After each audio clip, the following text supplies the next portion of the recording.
Hello friends, स्वागत है आप सभी का। दोस्तों, जैसा कि आपको पता है कि हमारा रीजनिंग का प्रैक्टिस सेट चल रहा है, तो आज हमारा प्रैक्टिस सेट नंबर 7 होगा। तो आप किसी भी एग्ज़ाम की दोस्तों तैयारी कर रहे हो, आप यह प्रैक्टिस सेट दे सकते हैं, क्योंकि इसमें दोस्तों सारे प्रीवियस ईयर एग्ज़ाम के क्वेश्चंस है और जो बार बार पूछे जाते हैं और जिनके आने की बहुत ज़्यादा संभावनाएँ होती हैं। तो आप किसी भी एग्ज़ाम की तैयारी कर रहे हो दोस्तों, ये प्रैक्टिस सेट दे सकते हैं। और इसमें दोस्तों आपको वही तरीका बताया जाएगा जो कि आप एग्ज़ाम में आसानी से क्वेश्चंस को कम समय में सोल्व कर पाएँ। तो फ्रेंड्स, चलिए पहले क्वेश्चन से स्टार्ट करते हैं। जैसे देखिए दोस्तों, यहाँ पर हमारा पहला क्वेश्चन यहाँ पर दोस्तों हमारा मिसिंग नंबर से है, तो इसे हम कैसे सॉल्व करते हैं। तो देखिए दोस्तों, क्वेश्चन है कि निम्न आकृति में प्रश्न चिन्ह का मान ज्ञात कीजिए। यानी जो दोस्तों यहाँ पर प्रश्न चिन्ह है, इसका हमें मान बताना है, यानी यहाँ पर कौन सी संख्या आएगी। तो ऐसे प्रश्नों हम दोस्तों सबसे पहले क्या करते हैं कि हम देखते हैं कि बड़ा नंबर किस साइड है। तो हम देखेंगे कि बड़ा नंबर यहाँ पर 60 है, यहाँ पर 31 है, यानी बड़ा नंबर इधर है। तो दोस्तों हम क्या करते हैं कि हम इन दोनों संख्याओं को ऐसी जोड़ घटाना या गुणा भाग, आप कुछ भी कोई सा भी तरीका ऐसा करें कि दोनों में फॉलो हो और यहाँ पर वो संख्या आ जाए। यहाँ पर 60 है, यहाँ पर 31 है, इन दोनों संख्याओं को ऐसा कुछ करें कि 31 आ जाए और इन दोनों संख्याओं को ऐसा जोड़ घटाएं कि यहाँ पर 60 आ जाए। और ये तरीका दोस्तों दोनों में फॉलो होना चाहिए और उसी तरीके से हम यहाँ पर इस संख्या को बताएंगे। तो हम इसे कैसे सोल्व करते हैं दोस्तों, चलिए देखते हैं। तो यहाँ पर दोस्तों हमने देखा कि यहाँ पर 17 है और 26 है और यहाँ पर दोस्तों 60 है।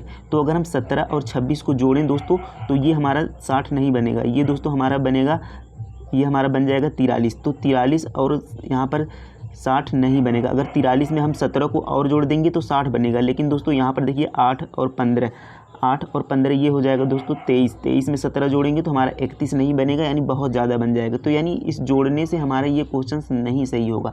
तो इसे हम कैसे सॉल्व कर सकते हैं। तो देखिए दोस्तों, आप एक चीज़ ध्यान देंगे तो यहाँ पर क्या है, 17 लिखा है और यहाँ पर 26 लिखा है। तो हम यहाँ पर कुछ आइडिया हमें मिल रहा है कि अगर हम 17 का 2 गुना कर देते हैं तो 34 हो जाएगा और 34 में 26 को जोड़ देंगे तो 60 हो जाएगा। और ये आइडिया आपको दोस्तों कब मिलेगा, जब आप चीज़ों की बार बार प्रैक्टिस करते रहेंगे तो आपका माइंड तुरंत करेगा कि आप जोड़ेंगे आंसर नहीं आएगा, घटाएंगे नहीं आएगा, तो आप गुणा भाग, आपका माइंड तुरंत उस चीज़ को करने के लिए दोस्तों तैयार हो जाएगा। तो देखिए जैसे यहाँ पर 17 है और यहाँ पर हमने गुणा का 2 कर दिया, तो ये दोस्तों हमारा हो गया 34।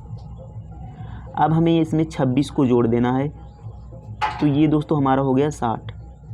यानी ये तरीका दोस्तों इसमें बन रहा है। तो यही तरीका हम देखेंगे क्या इसमें भी बन रहा है। तो देखते हैं, पहली संख्या का 2 गुना कर देते हैं, तो 8 का गुना 2 कर देते हैं, तो ये दोस्तों हमारा हो जाएगा 8 दूना 16। अब हमें क्या करना है, उसमें 15 को जोड़ देना है। तो 16 और 15 कितना होता है दोस्तों, 31 होता है। तो यानी ये तरीका दोस्तों हमारा दोनों में फॉलो कर रहा है कि पहली संख्या का 2 गुना करके दूसरी संख्या उसमें जोड़ देनी है। उसी प्रकार हम दोस्तों इसका 2 गुना कर लेते हैं, तो 11 गुणा 2, ये हो जाएगा दोस्तों 11 दूना 22। अब दोस्तों इस 19 को इसमें जोड़ लेते हैं, तो ये हमारा फ्रेंड्स हो जाएगा 9 2 11 और 2 1 3 1 4, यानी दोस्तों हमारा 41 इसका क्या आ जाएगा, आंसर आ जाएगा। कितना दोस्तों, 41। तो ऑप्शन नंबर चेक करेंगे दोस्तों, ऑप्शन नंबर ए 41 इसका राइट आंसर हो जाएगा। तो हमें क्या करना था दोस्तों कि हमने देखा जिस साइड बड़ी संख्या है, तो इस साइड के दोनों संख्याओं को हम कुछ ऐसा करेंगे कि हमारी बड़ी संख्या आ जाए। तो हमने 17 को गुणा 2 करके प्लस 26 कर दिया। उसी प्रकार पहली संख्या यहाँ पर गुणा 2 करके दूसरी संख्या को हमने जोड़ दिया। तो उम्मीद है दोस्तों ये तरीका आपको समझ में आया होगा किस तरीके से हमें एग्ज़ाम में सोचना है। तो चलिए इसी प्रकार दूसरा क्वेश्चन देखते हैं। अब देखिए दोस्तों, यहाँ पर नेक्स्ट क्वेश्चन हमारा एनालॉजी से है, यानी दोस्तों समानता से। तो एनालॉजी से भी हर एग्ज़ाम में दोस्तों 1 या 2 क्वेश्चंस पूछ लिए जाते हैं। तो चलिए देखते हैं इनका तरीका क्या होता है इन्हें सॉल्व करने का। तो यहाँ पर दोस्तों हमें क्या करना है, प्रश्न चिन्ह के स्थान पर संख्या बतानी है, यानी यहाँ पर हमें दोस्तों कौन सी संख्या आएगी वही बताना है। तो इसे हम कैसे सॉल्व करते हैं। तो दोस्तों यहाँ पर जो अनुपात के दोनों साइड अनुपात की जो संख्याएं होती है, देखिए ये हमारा अनुपात है और ये हमारा समानुपात है। तो अनुपात की दोनों साइड जो संख्याएं होती है, जैसे 6 और 40 का जो संबंध होगा, वही यहाँ पर इस संख्या का संबंध होगा और वही यहाँ पर इस संख्या का संबंध होगा। तो चलिए देखते हैं कैसे सॉल्व करते हैं। तो ऐसे ही जब भी आपको ये एनालॉजी का क्वेश्चन सॉल्व करना हो फ्रेंड्स, आपको सबसे पहले ये देखना है कि जब संख्या छोटी से बहुत बड़ी हो जाती है, तो या तो हम उसका स्क्वायर करते हैं, या तो क्यूब करके कोई संख्या जोड़ते घटाते हैं, या तो उसमें कोई संख्या का गुणा करते हैं। लेकिन जब बहुत बड़ी संख्या ना हो तो उसको हम या तो किसी संख्या को जोड़ते हैं या किसी संख्या को उसमें से घटाते हैं। तो चलिए देखते हैं। देखिए संख्या 6 से 40 हो रही है, तो हम देखेंगे अगर हम 6 में 7 का गुणा कर दें तो हम सोचेंगे नॉर्मल कि अगर हम 6 में 7 का गुणा कर दें तो 7 6 कितना हो जाएगा, 42 हो जाएगा। और 42 में से हम माइनस का 2 कर दें तो ये हमारा 40 आ जाएगा।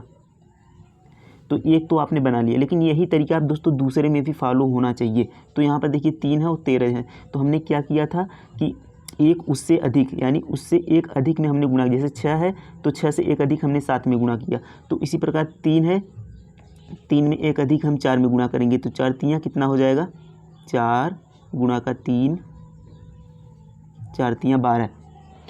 अब 12, अब हमने 2 माइनस किया था दोस्तों। अगर इसमें से 12 में से हम 2 माइनस करेंगे तो ये हमारा 10 बन रहा है, यानी ये तो तरीका नहीं बन रहा है।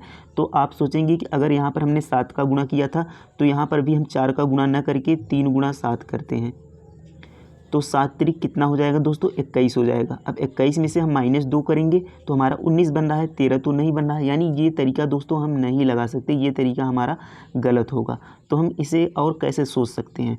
तो दोस्तों आप एक चीज़ यहाँ पर ध्यान देंगे कि जो 40 है, ये 40 6 का स्क्वायर के आसपास की संख्या है, क्योंकि 6 का स्क्वायर कितना होता है, 36 होता है। और ये 13 जो है ये भी 3 के स्क्वायर के आसपास संख्या, क्योंकि 3 का स्क्वायर 9 होता है। तो आपको स्क्वायर याद होने चाहिए फ्रेंड्स। तो 6 का स्क्वायर हम कर लेते हैं, ये हमारा हो जाएगा 36। अब 36 में दोस्तों हम प्लस का 4 कर देते हैं तो ये हमारा बन जाएगा 40। तो ये तरीका अब अगले में हम देखेंगे। तो 3 का स्क्वायर कर देते हैं फ्रेंड्स, 3 के स्क्वायर मतलब 3 की घात 2, तो 3 3 9 हो जाएगा। अब इसमें हम 4 जोड़ देते हैं, जिस प्रकार इसमें हमने 4 जोड़ा था उसी प्रकार इसमें जोड़ देंगे। तो 9 4 कितना हो जाएगा, 13 हो जाएगा। यानी दोस्तों ये तरीका हमारा फॉलो कर रहा है, तो यही तरीका हम दूसरे में भी लगाएंगे। तो देखिए यहाँ पर जो क्वेश्चन मार्क है इस संख्या का स्क्वायर होगा, क्वेश्चन मार्क जो है इस संख्या का स्क्वायर होगा और इसमें प्लस का 4 होके तब 48 आया होगा। इसमें क्या होगा दोस्तों, प्लस का 4 होके तब 48 आया होगा। यानी अगर 148 में से हम 4 को घटा देंगे तो हमारी स्क्वायर वाली संख्या पता चल जाएगी। तो 148 में से हम क्या करते हैं, 4 को माइनस कर देते हैं। तो 148 माइनस का 4 कर देते हैं तो ये हमारा दोस्तों आ जाएगा, देखिए यहाँ पर 4 और यहाँ पर 1 4, यानी दोस्तों ये हमारा आ गया 144।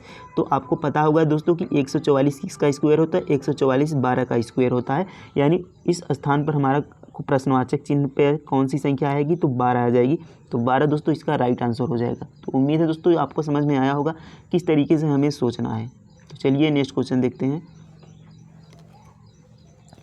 अब देखिए यहाँ पर दोस्तों नेक्स्ट क्वेश्चन है, ये भी हमारा एनालॉजी से बनता है यानी समानता से। तो कैसे होता है कि जिस तरीके से इसका संबंध होता है उसी तरीके से इसका संबंध हमें बताना होता है। तो देखिए दूध लीटर, तो दूध और लीटर और चीनी, और यहाँ पर देखिए हेक्टेयर मीटर किलोग्राम किलोमीटर। अब देखिए दोस्तों दूध एक द्रव्य पदार्थ है, तो आपको पता होगा कि जितने द्रव्य होते हैं, दूध हो गया, तेल हो गया, पानी हो गया, यानी जो भी द्रव्य के रूप में होते हैं उनका जो मापक होता है वह लीटर, यानी उसे हम लीटर में मापते हैं। और चीनी दोस्तों यानी जो ठोस के रूप में होते हैं उनका जो मापक होता है वह क्या होता है, किलोग्राम होता है। क्या होता है दोस्तों, किलोग्राम। तो चीनी को हम किस में मापते हैं, चीनी को किलोग्राम में मापते हैं। यानी ऑप्शन नंबर सी दोस्तों किलोग्राम इसका क्या हो जाएगा, सही उत्तर हो जाएगा। तो उम्मीद है ये क्वेश्चन भी आपको समझ में आया होगा। चलिए नेक्स्ट क्वेश्चन देखते हैं। अब देखिए फ्रेंड्स यहाँ पर अगला क्वेश्चन हमारा है, इसे हम कैसे सॉल्व करते हैं। तो हमें कहा है कि अलग संख्या युग्म का चयन कीजिए। तो इसी प्रकार जिस प्रकार से दोस्तों हमने एनालॉजी का क्वेश्चंस किया उसी प्रकार से इसे भी हम सॉल्व करते हैं कि हम 10 का किसी ऐसी संख्या में गुणा करें, स्क्वायर करें या कुछ ऐसा करें कि हमारा 123 आए। और वही तरीका हमारा इन 4 ऑप्शन में से 3 में फॉलो होना चाहिए। और जो अलग होगा यानी जिसमें फॉलो नहीं होगा दोस्तों वही हमारा आंसर होगा। जैसे इसमें भी देखिए कहा है कि अलग संख्या युग्म का चयन कीजिए, यानी जो वह तरीका फॉलो नहीं कर रहा हो वह पता कीजिए। तो उस तरीके से हम इसे पता करते हैं। तो चलिए देखते हैं इसे हम कैसे सॉल्व करते हैं।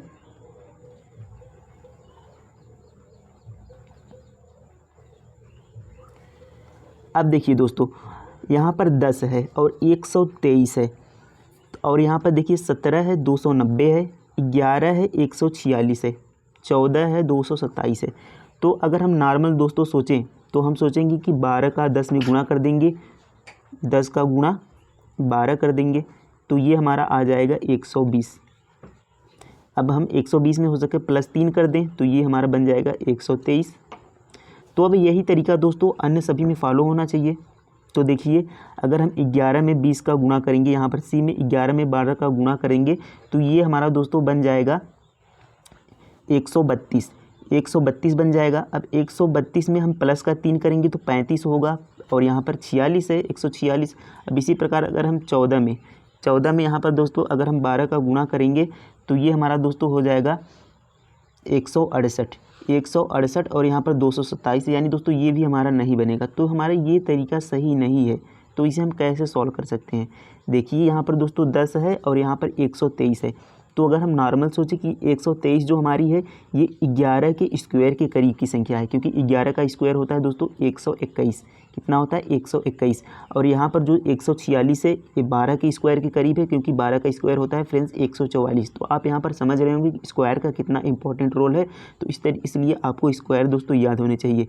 इसी प्रकार देखिए 14, यहाँ पर 227 जो है ये 15 के स्क्वायर के करीब है, क्योंकि 15 का स्क्वायर होता है 225। तो देखिए 10 का +1 कर देंगे, 10 में +1 कर देंगे तो हमारा आ जाएगा 11। अब हम 11 का स्क्वायर करेंगे दोस्तों तो 121 होता है। 121 में +2 कर देंगे तो ये हमारा आ गया 123। इसी प्रकार दोस्तों यहाँ पर जो ऑप्शन नंबर सी है इसको हम चेक करेंगे तो इसमें हम 11 में 1 प्लस करेंगे तो 12 हो जाएगा। तो 12 का अगर हम स्क्वायर करेंगे तो ये हमारा आ जाएगा 144 और 144 में हमने क्या किया? प्लस का 2 कर दिया। कितना किया दोस्तों? प्लस का 2 कर दिया। तो ये हमारा बन गया 146। यानी हमें क्या करना है कि एक संख्या जोड़कर उसमें उसका स्क्वायर करके प्लस का 2 कर रहे हैं। तो इस प्रकार हम डी को भी चेक कर लेते हैं। तो 14 है, 14 में 1 प्लस करेंगे 15, 15 का स्क्वायर होता है दोस्तों 225 और इसमें +2 करने के 227 हो जाएगा। यानी दोस्तों ये तीनों तरीके हमारे ए, सी और डी में फॉलो कर रहे हैं। तो बी को भी चेक कर लेते हैं।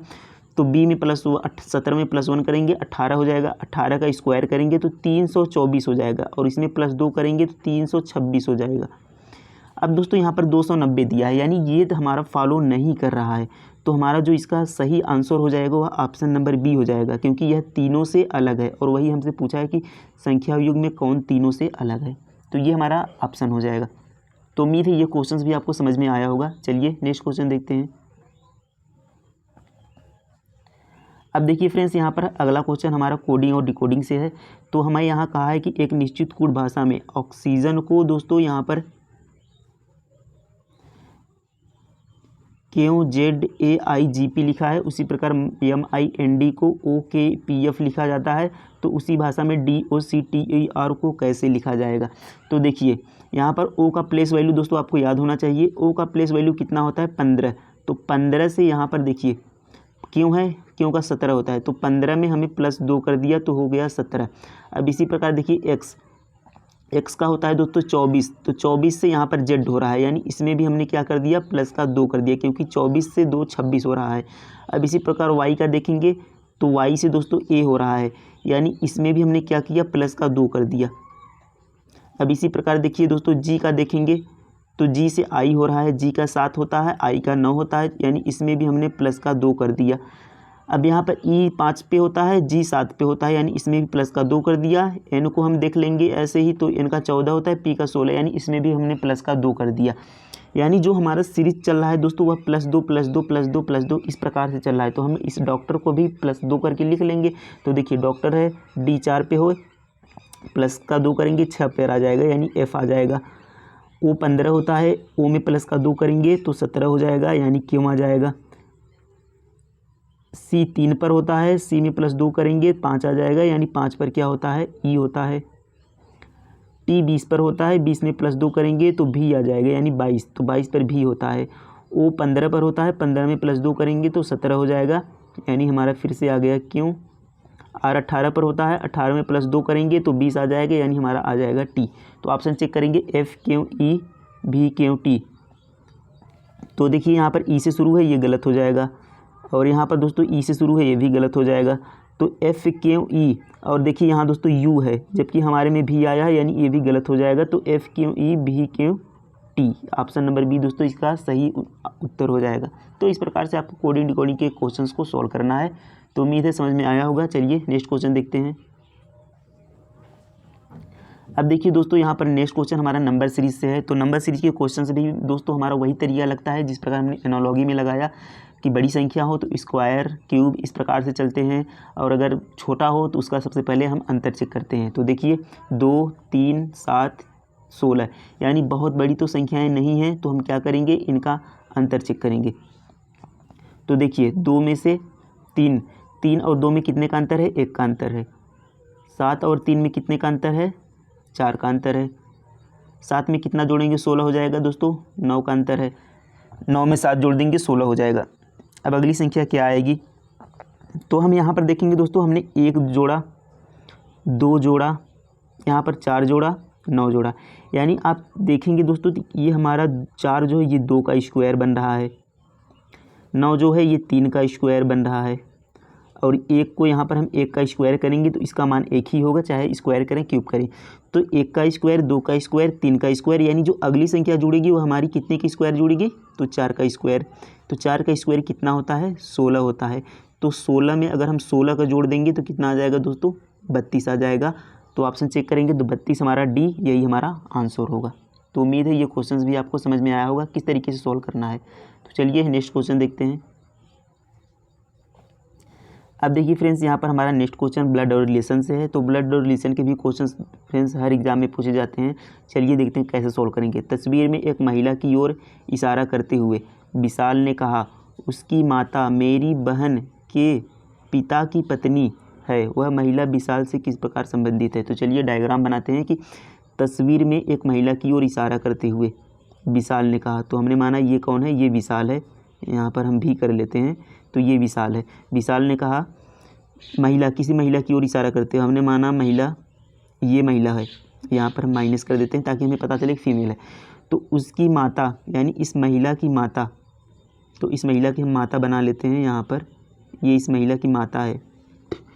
तो उसकी माता मेरी बहन यानी विशाल की बहन, विशाल की कोई बहन है, यहाँ पर मैंने इसको बना लिया। तो मेरी बहन के पिता यानी विशाल के बहन के पिता यानी विशाल के भी पिता होंगे, तो यहाँ पर प्लस का लगा लेते हैं, पिता हैं यानी मेल। तो मेरी बहन के पिता की पत्नी है, यानी ये जो महिला है दोस्तों, यहाँ पर ये जो महिला है ये विशाल के बहन के पिता की पत्नी है। तो ये दोनों आपस में बराबर हो जाएंगे, पति पत्नी आपस में बराबर हो जाएंगे। वह विशाल से किस प्रकार संबंधित है, तो अगर ये इनके पिता की पत्नी है तो ये इनकी क्या हो जाएगी, माता हो जाएगी। तो ऑप्शन बी दोस्तों इसका क्या हो जाएगा, सही उत्तर हो जाएगा। कैसे किया एक बार और आपको समझा देते हैं। तो देखिए विशाल, तस्वीर में एक महिला की ओर इशारा करते हुए विशाल ने कहा, उसकी माता, तस्वीर में कोई महिला है, मान लीजिए ये तस्वीर में महिला है और यहाँ पर विशाल है, ये विशाल है। तो विशाल कह रहा है कि उसकी माता यानी तस्वीर में जो महिला है उसकी माता, तो उसकी माता यहाँ पर हमने बना लिया, ये उसकी माता है, जो तस्वीर में महिला है उसकी माता है। तो उसकी माता मेरी बहन यानी विशाल की बहन, विशाल कह रहा है तो विशाल का बहन, तो मेरी बहन के पिता यानी विशाल के बहन के पिता, यानी वो विशाल के भी पिता होंगे। तो मेरी बहन के पिता की पत्नी है, तो ये जो महिला है दोस्तों ये विशाल के बहन के पिता की पत्नी है। तो ये विशाल से किस प्रकार संबंधित है, तो विशाल की क्या हो जाएगी, माता हो जाएगी। तो उम्मीद है दोस्तों ये क्वेश्चंस आपको समझ में आया होगा और किस तरीके से हमें एग्ज़ाम में सॉल्व करना है ये आपको समझ में आया होगा। तो उम्मीद है आपको अच्छा लगा होगा। वीडियो कैसा लगा कमेंट में ज़रूर बताएं फ्रेंड्स। Thank you.